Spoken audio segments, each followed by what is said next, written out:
Educators who serve our state in a variety of roles shared with us today just how school looks very different during COVID 19. Across North Carolina, students and educators are continuing to engage in remote learning, in person learning, and some a hybrid of the two.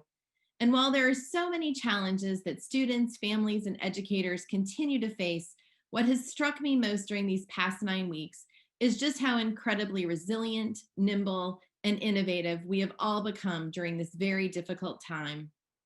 On that note, I want to share with you some examples of innovation, some of which we have highlighted on social media along with many of our partners during our weekly Moments of Hope.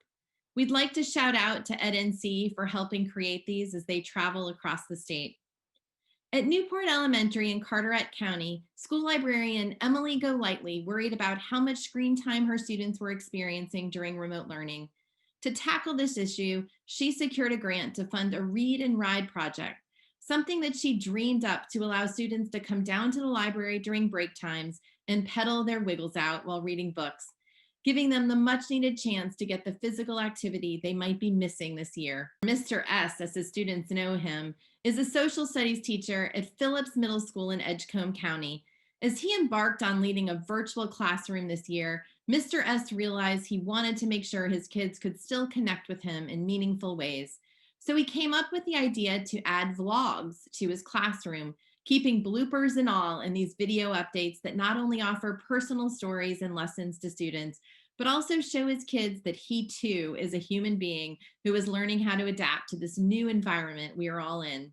In Chapel Hill Carborough City Schools, which is where I live, Deborah Cox, an art teacher, and others at Carborough Elementary decided that this year the show must go on.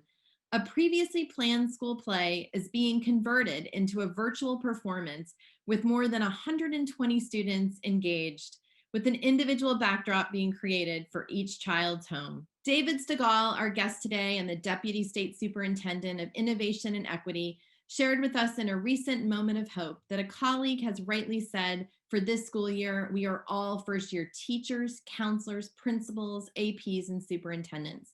None of us have ever experienced what we are going through.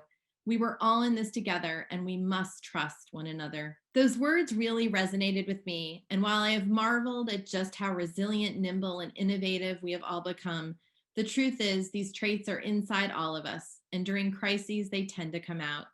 It's with a sense of community and shared trust that those traits transform into action.